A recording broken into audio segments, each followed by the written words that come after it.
A lot of people talk about conspiracies over a shadow government.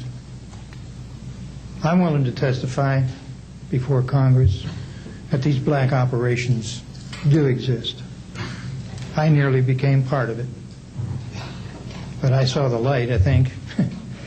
Or was it? And I got out. And that's it. I have with me the voice tapes of the controllers that were involved, the FAA original tapes. See, after we handed this stuff off to the President's staff, the FAA didn't know what to do with it. We don't separate UFOs from real traffic, so it's not our problem. Okay? I have a copy of the original of the video that we took, which is rather interesting. And once the thing was all over, the reports started coming into my office, but because it wasn't an FAA air traffic problem, the FAA's report ended up on a table in my office.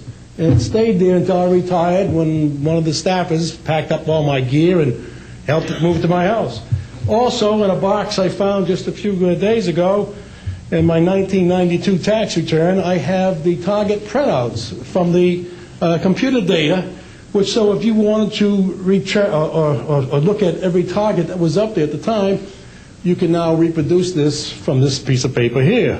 And it's called the UFO Incident, Japan 1648, I believe the number was. It happened on November the 18th, 1986.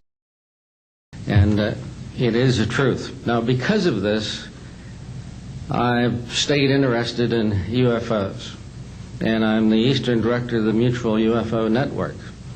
And between the National Reporting Center and Peter Davenport and the MUFON, we get 100 reports a week on average of people from all over the United States that see these things regularly.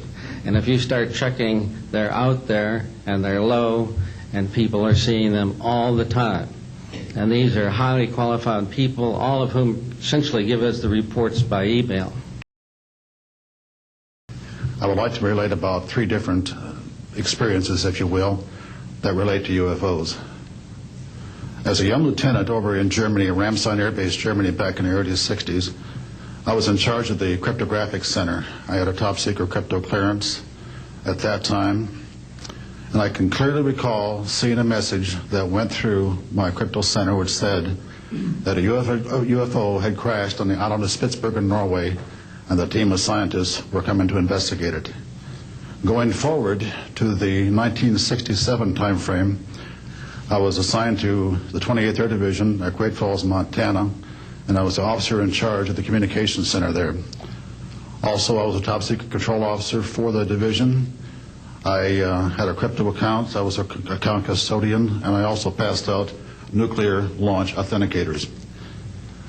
During that time, I can recall seeing a message come through that communications center which said, basically what Bob was just got through talking about, is that a UFO was seen near the missile silos and the missiles were deactivated. Coincidentally, the person that Boeing sent to investigate the particular missile conditions, if you will, what made them shut down, was my first manager at Boeing, Mr. Bob Kaminsky, who has since passed away. And I can recall him on different occasions. He lived close to me in Auburn, Washington. That's where I'm from. And he said, Arnie, he says, those missiles were perfectly clean. That was the result. So then one last incident concerned when I was as a commander of the unit in Great Falls, or in Castle Air Force Station, Maine. I had contacts with the security police at Loring Air Force Base, and they told about UFOs that were seen near the nuclear weapon storage areas on Loring Air Force Base. They were traveling so fast that you could almost see a pattern left by, if you are computer people, when you move a mouse real quick across the screen, you see a little bit of a tail. Well, that's exactly the way these 6 or 7 craft worked. After 5 minutes of watching these things, they all seemed to group up to the west-northwest. Okay? They started to come in on a circle. But what I would like to point out is that where they were putting on their display in the north-northwest sky, Just directly east of that is what is known as Area 51. Area 51 is a AEC name, okay? Atomic Energy Commission. That was the old name for Atomic Energy Commission. We knew it as the Groom Lake Flight Test Facility in the Air Force. And it was where we tested our aircraft after we got the prototype made from the Skunk Works.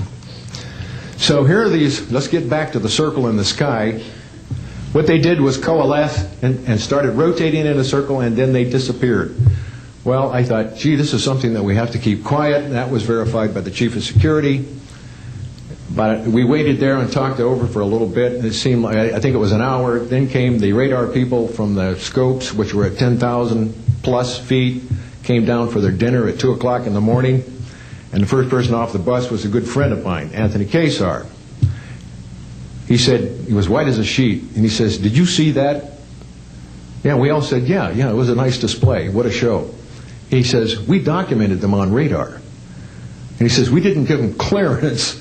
We just, the standing order was let them fly through the radar beam." He says, "We documented 6 to 7 UFOs. I was contacted by Ms. Smith and asked, in my capacity as General Counsel to the United States Jesuit Headquarters, National Social Ministry Office, to see if we could obtain access to the Vatican Library, to obtain the information that the Vatican had with regard to extraterrestrial intelligence and the phenomenon of the UFOs. I pursued that with the permission of Father William J. Davis, the director of the National Office, and we were refused access as the United States Jesuit Order to the information in the possession of the Vatican Library. When I reported this to Ms. Smith, she then later subsequently asked me to participate in a project which I can go into some detail during the question and answer period or later to individuals, pursuant to which I was given access to, as a special consultant to the United States Library of Congress Congressional Research Service, to the classified portions of the Blue Book project of the Air Force. At that point, it was in 1977, approximately May of 1977, I went to the Madison building of the United States Library of Congress. There was no one in the building at that time. It was brand new. I was directed to a basement office where there were 2 guards at the door and a third sitting at the table who took my identification, verified that I'd been designated as a special consultant to the Congressional Research Service of the United States Library of Congress, and was admitted to the room. I thereupon found photographs, some dozen photographs, of what is unquestionably an unidentified flying object on the ground that had crashed and plowed a furrow in a field of snow, and it was embedded in an embankment. There were United States Air Force personnel surrounding this craft, taking photographs of the craft. And one of the photographs, I could see that there were some symbols on the side of the craft. And so I proceeded through the photographs and found a close-up photograph of these symbols. I'd been instructed that I was to take no notes and had to leave my briefcase and all my identification outside of this room, but I had brought with me a yellow pad. And so what I did is I opened up the yellow pad and refocused the overhead camera onto the same size as the cardboard backing of the yellow pad, and I physically traced the copies of the symbols on the side of this craft, closed the yellow pad back, put the microfiche back into the canister, reclosed the box that I had, and I said, "It is time for me to leave." And I took this and proceeded to leave the office, at which point the security guards stopped me, and one of them said, "What is that you have there, Mr. Sheehan?" At which point I handed the yellow pad to him, and he flipped through all the yellow pages and never found the copy that I had. And so I took that with me and brought it to the United States Jesuit Headquarters, had a meeting with the staff, with Father William J. Davis, reported this to them, was authorized at that time by the United States Jesuit Headquarters to make a report to the National Council of Churches and to request that the entire 54 major religious denominations of our country undertake a major study of extraterrestrial intelligence, which they declined to do. On an early morning of March 16th, 1967, I got a call from my security guard, primary security guard upstairs. We had about 6, as I recall, flight security airmen upstairs. I was downstairs 60 feet underground in a capsule monitoring and controlling 10 nuclear-tipped Minuteman missiles. I got a call that morning that they were seeing strange lights flying in the sky. I disregarded that call. Told them to call me when something more significant happened. I got another call subsequent to that call, and this time it was a more intense tone in the guard's voice. It was very clearly very frightened. He said there was a bright, glowing red object hovering outside the front gate. It was oval-shaped. He had all the other guards out there with their weapons drawn. Right after that call, I woke up my commander, who was on a rest period, Fred Mywald, a retired colonel now, and told him about the phone calls. As I was telling him about the phone calls, my weapons started going down, one after the other. They went into a no-go condition, what we call a no-go condition. They were unlaunchable. We lost somewhere between 6 and 8 weapons that morning within minutes of having received that second phone call of a UFO hovering outside the front gate. When I found out what you normally do when you see a UFO, I was told that you notify NORAD. You don't necessarily write anything down. You don't write anything down. And you keep it to yourself. It's a need-to-know basis only. And NORAD one night called me about later in the year to let me know as a heads up that there was a UFO coming up the California coastline. I asked them what I should do about this. They said, nothing. Don't write it down. It's just a heads up.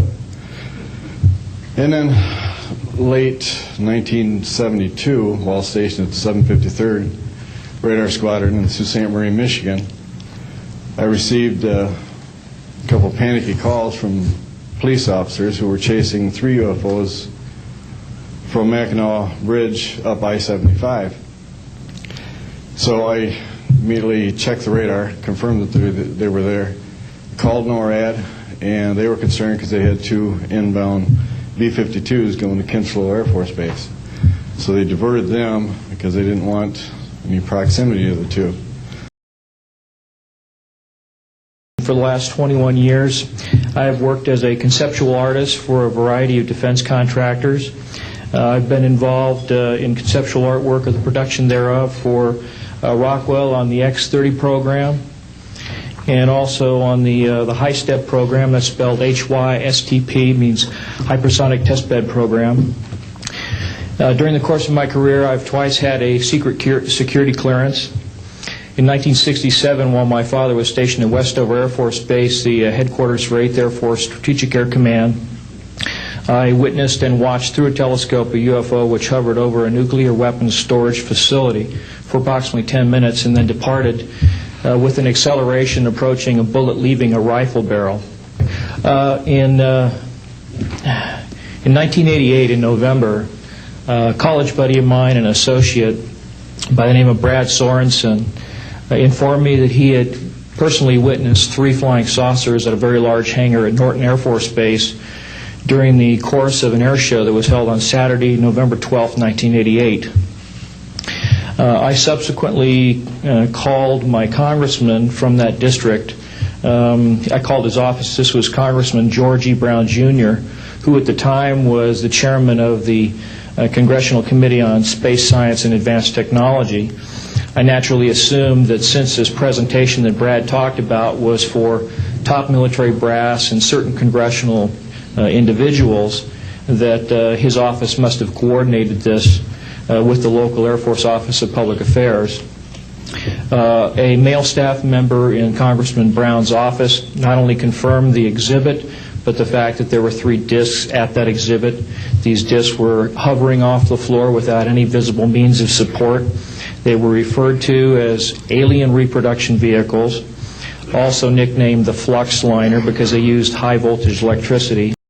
Later on, I obtained photographs that were taken in 1967 by a military pilot, Harvey Williams, flying a C-47 for the Air Force at 12,000 feet, approximately 25 miles southwest of Provo, Utah. This particular vehicle matches the so-called ARV in all proportions and respects in terms of the detail of the shape of the craft. And this was photographed, as I say, in June or July of June of 1967. I had the opportunity to do extra work during downtime, which was between missions, and I walked into a photo lab, which was the NASA lab across the hallway. I had a secret clearance, which is not that high, but I was able to go into restricted areas, which this was. At the time, I was talking to one of the techs in there, and he drew my attention to a photograph, a NASA photograph. It had a dot on it, and I said, "What is that?" Well, he drew my attention to it, and I said, "Is that a dot on the emulsion?" And he said, and he's smiling, and he has his hands crossed, and he said, "Round dots on the emulsion don't leave round shadows on the ground." And this was an aerial photograph of the Earth, I'm assuming the Earth, because it had pine trees on it, and the shadows of the craft, or whatever it was, were in the same angle as the trees. And by its very nature, UFO, and I wanted to clarify that to a gentleman that was talking to me, means unidentified. So I did not know what this was. But I realized at this point that it's very secret, that it was kept secret, because I asked him, "What are you going to do with this piece of information?" And he said, "We always airbrush these out before we sell them to the public." So they're pesky little creatures appearing on this photograph they wanted to get rid of. After that, I decided I would ask questions to other people that worked there. And I found that I had to ask them away from the site and not on site. A guard told me that he was asked to burn some photographs and not to look at them. And there was another guard guarding him, who was in green fatigues, watching him burn the photographs. And he said he was too tempted. He looked at one, and it was a picture of a UFO, and he was very descriptive. I can go into that later with anyone. He immediately was hit in the head, and he had a big gash in his forehead. He was knocked out, and he's terrified, so he would have to be protected. Another incident, I knew someone in quarantine with the Apollo astronauts. He told me that the Apollo astronauts saw craft on the moon when we landed, and that is what he told me. And he also was afraid. He said that the astronauts are told to keep this quiet. They're not allowed to talk about it. Got the patriotic bug, joined the United States Army, ended up flying bombers in Europe, and ended the war transport in the Pacific. Finished college in the late summer of '49, recalled to active duty in the newly formed United States Air Force. I was assigned to an organization called Office of Special Investigations. The Air Force, as most of you know, was formed in 1947. OSI, as a central investigative agency for the Air Force, was formed, I think, in 1948. So everything was relatively new. Needless to say, starting in '47, UFOs were rather new. The Air Force Air Technical Intelligence Center was at Wright-Patterson Air Force Base, and I had my office in a building adjacent to it. And our organization was the worldwide investigative agency for the Air Force for any unidentified flying objects. This lasted for about 2 years. The project name was known as Project Grudge. It was a predecessor to a project known as Blue Book, which Ed Ruppelt headed. During my experience with it, I would collect the data I didn't collect it, it was sent into my office. I analyzed it. As a pilot investigator, I was able to offer some bits of advice to the Air Technical Intelligence people. Now, you might visualize a massive office, but as I recall, we had a first lieutenant, a secretary, and a technical sergeant. That was the essence of Project Blue Book when it started, or Project Grudge. Blue Book, and expanded somewhat. During the review as an analyst of these various documentary reports, if you will, or documents, I became clearly convinced that there was substance to what was being reported, in that we had ground visual, ground radar, airborne visual, and airborne radar confirmation of some of these sightings. The individuals who made the sightings were everything from airline pilots, military pilots, police officers, some of the people that your lives depend upon on a daily basis. These are very reputable and credible people. I hope that the testimony here from very credible people will convince you of that and will further Steve Greer's disclosure project, in that pressure needs to be brought to bring this to the attention not only of the Americans but of people all over the planet. These vehicles have been seen and confirmed all over the planet. I was in the United States Navy. I held a top secret crypto level 14 extra sensitive material handling security clearance. I worked in the code room at the Naval Communications Station in San Francisco. In 1969, I received a priority message from a ship near Alaska that was classified as secret.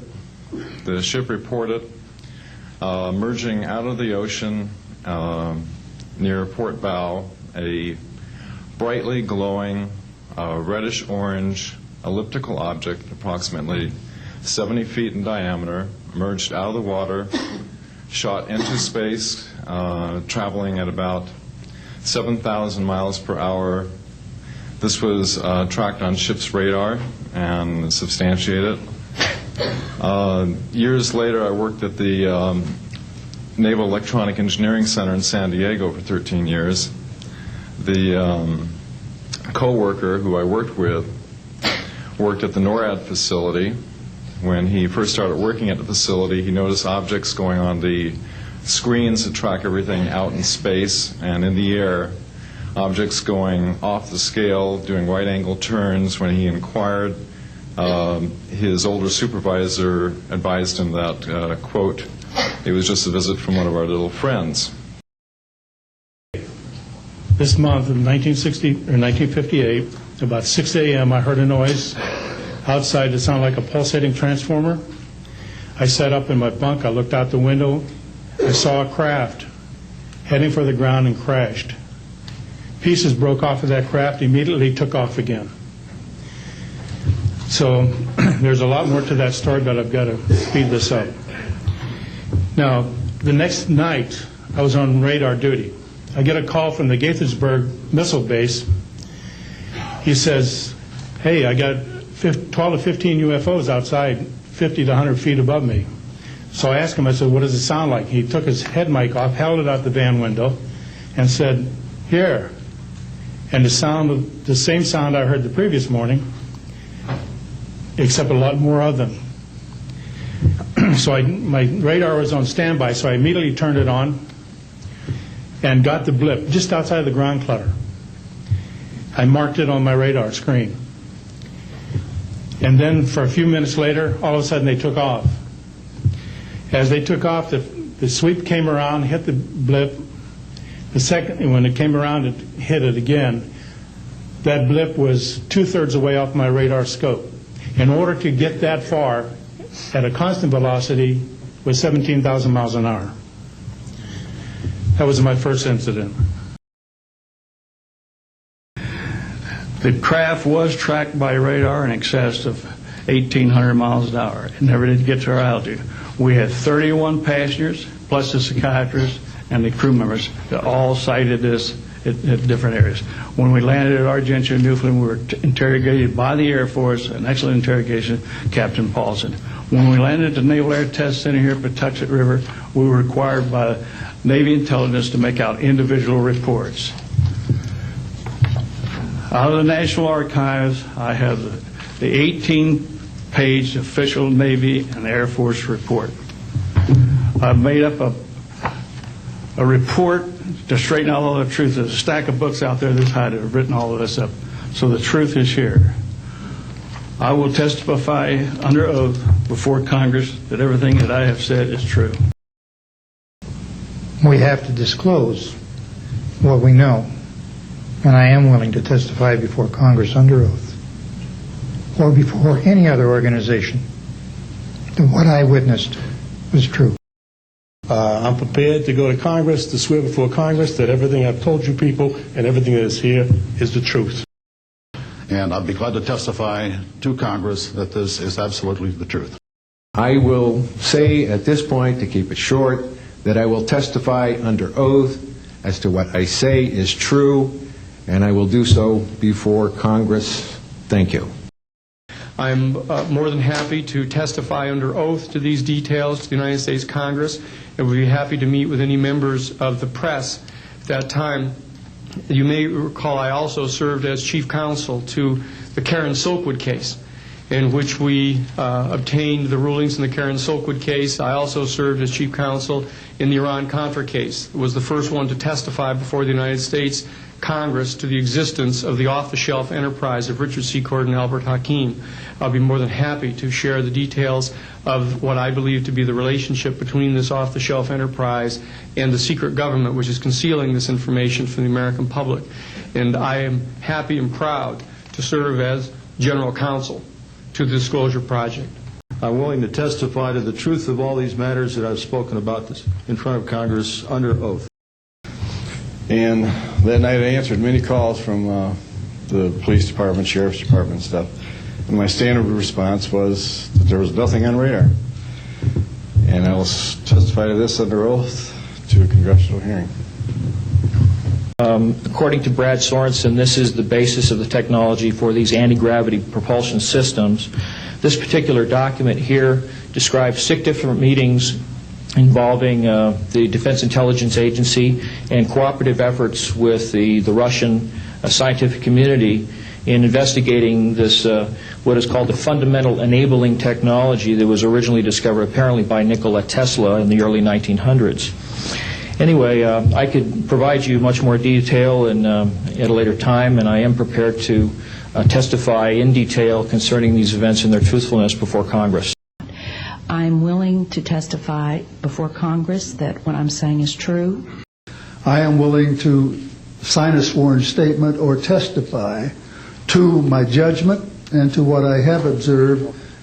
Such things do exist. Please believe me. Please believe those who follow me. Thank you. These statements are true. I'm willing to testify under oath before Congress. My particular experience, I will testify before Congress if necessary and explain exactly what happened. I was interested in how the whole process functioned, how the data got from the lunar orbiter to the laboratory. I asked the young man if he described the process to me. He did. About 30 minutes into the process, he said to me, in a very distressed way, by the way, we've discovered a base on the backside of the moon. And then he proceeded to put photographs down in front of me, and clearly in these photographs were structures, mushroom-shaped buildings, spherical buildings, and towers. And at that point I was very concerned because I knew we were working on compartmentalized security. He had breached security, and I was actually frightened at that moment. And I did not question him any further. And a few moments later, someone did come into the room. I worked there for 3 more days, and I remember going home and naively thinking, I can't wait to hear about this on the evening news. And here it is, more than 30 years later, and I hope we hear about it tonight. And I will testify under oath before Congress that what I'm saying is the truth. In 1978, on January 18th, I was going into the base. Every morning I did the briefing to the general staff, and I noticed that there are some lights off in the distance at the end of the runway there. And when I got into the command post, the senior master sergeant in charge said that there had been UFOs in the pattern all night. They're on radar. The tower had seen them. They gotten aircraft reports and so on.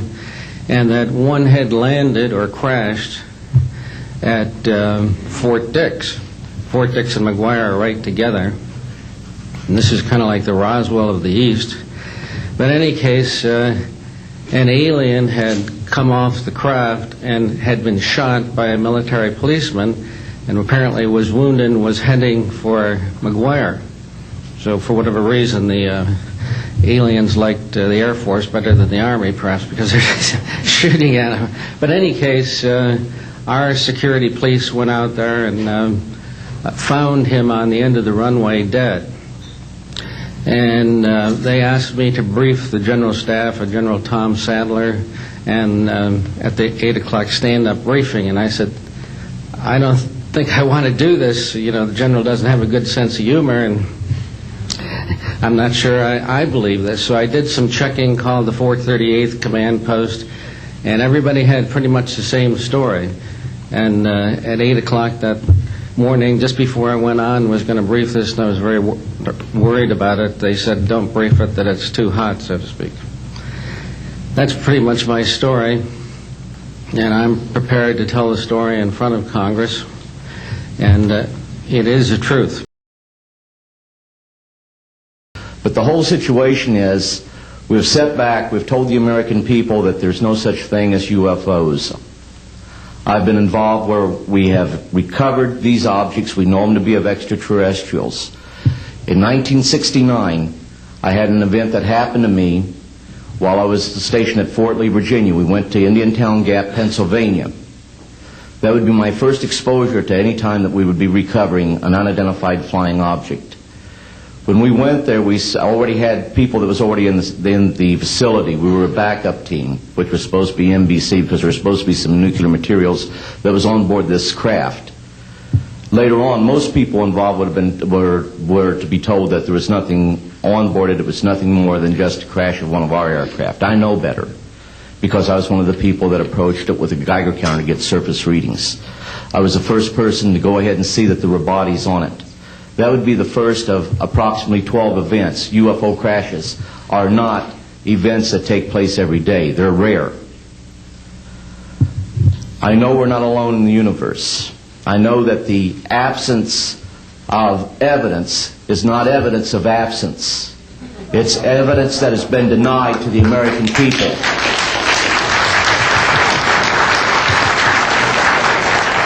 I stand before you today in my almighty God, and I tell you this.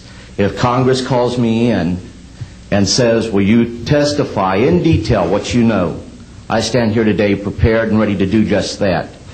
Governments must never lie to the people for no reason. Thank you.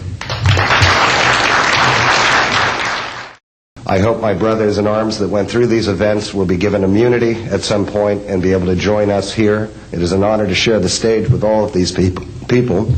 And I think for all of our children, my son Dennis, God bless you, son, we can change the world. You're heroes for being here also, and I will testify in front of Congress if asked to. God bless. Thank you.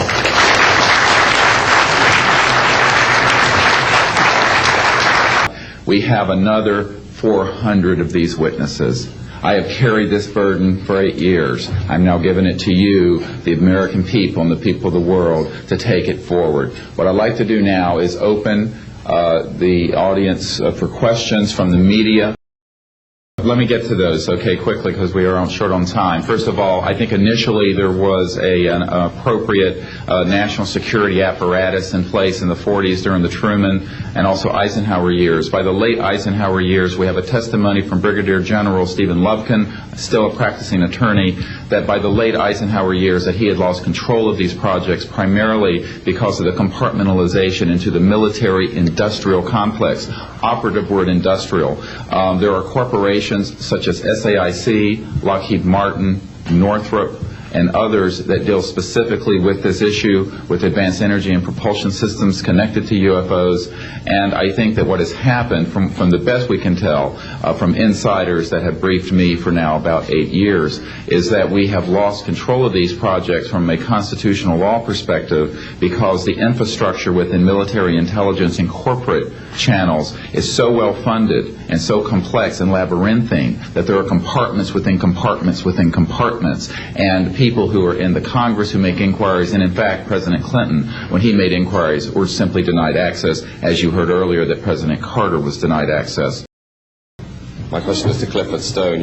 You said that you had seen aliens on a craft that had crashed. I wondered if you could describe what they looked like. I could, but it would probably take a whole lot of time. The reason I state that, when I got out in 1989, we had cataloged 57 different species. You have individuals that look very much like you and myself that could walk among us and you wouldn't even notice the difference, except for some of the things that they might be able to go ahead, even in a dark room, and touch an object and go ahead and identify what color that object might be. They would have a heightened sense of smell, sight, hearing. The situation is that you have various types of what we normally call grays. We didn't call them grays in the military, but you had at least 3 types of the grays. You had some that were much taller than we were. The unique thing that I'd like to point out for the most part is that the entities that we did catalog were in fact humanoid. Now this created a situation where the scientific community was trying to figure out why that would be the case, because you would expect that if life evolved on other planets that they would take on some type of other being, so to speak, not necessarily look humanoid or be bipedal such as we are. But apparently we got quite a few of the species out there that are humanoid in appearance. Good morning. My name is Carol Rosen. In 1974, after being a 6th grade school teacher, I was introduced to the late Dr. Wernher von Braun in the U.S., the father of rocketry. In my first meeting with him, during that first 3.5 hours, he said to me, "Carol, you will stop the weaponization of space." And I said, you know, teachers don't stop until June. He said, "No, you have to understand. This is February. And we have to prevent the weaponization of space because there is a lie being told to everyone that the weaponization of space is now first being based upon the evil empire, the Russians. There are many enemies," he said, "against whom we're going to build this space-based weapon system, the first of whom was the Russians, which was existing at that time. Then there would be terrorists. Then there would be third world countries. Now we call them rogue nations or nations of concern. Then there would be asteroids." And then he would repeat to me over and over, "And the last card, the last card, the last card would be the extraterrestrial threat." Well, at the time, I kind of laughed when he said asteroids, and when he said extraterrestrials, I knew I wasn't going to deal with that subject. And now we hear on the news just today, this week, that they've slid in another enemy. Only this time we're going to protect our satellites. In other words, we have to have some reason to spend these trillions, to waste these dollars on a space-based weapon system, and they're all lies. This is a system, he told me, that would never protect anyone. Even back then, he talked about suitcase bombs. He talked about chemical, viral, bacterial, biological warfare, that these space-based weapons would never protect us against. And then he told me that, in fact, if you travel around the world, which I did after he died in 1977, I met with people in over 100 countries who were friends. They didn't want to build space-based weapons. I became a space and missile defense consultant, and I worked with people around the world. I became an advisor to the People's Republic of China. They don't want to build a space-based weapon system, and he told me back then that they didn't. He said, "Go to Russia. They're considered to be the enemy." I got on a plane by myself. When I got to Russia, I had a list of people that I had read out of the newspaper. Chernenko was in office then. He was the only one I didn't get a chance to meet. They introduced me to everyone when I got there. And when I got back, I said, "Oh my Lord, this man is telling the truth. There is no threat." And I've been waiting until this day for 27 years, and I'm expecting the spin to happen, because he also explained to me that as a military strategist, as a person who worked on the MX missile, which I did later, He said, you will find that there is going to be a spin to find some enemy against whom we have to build space-based weapons. And now we should expect the spin, because he said part of the formula for the intelligence community is if they might have a weapon, then we have to consider that they do have these weapons. So now they do have these weapons, so now we have to build these weapon systems. And that's the formula, except that it's all based on a lie. And we have witnesses here today that have shown you that these extraterrestrial beings, that these craft that have come here are now not UFOs, they're identified flying objects, and we know that they have beings in them. And we have witnesses here who have told you that they can shut down our missile silos, they can stop a rocket going into space that's a test. We have witnesses here who have worked in the classified departments who have the courage to come forward here to support what Wernher von Braun told me back in 1974 to 77.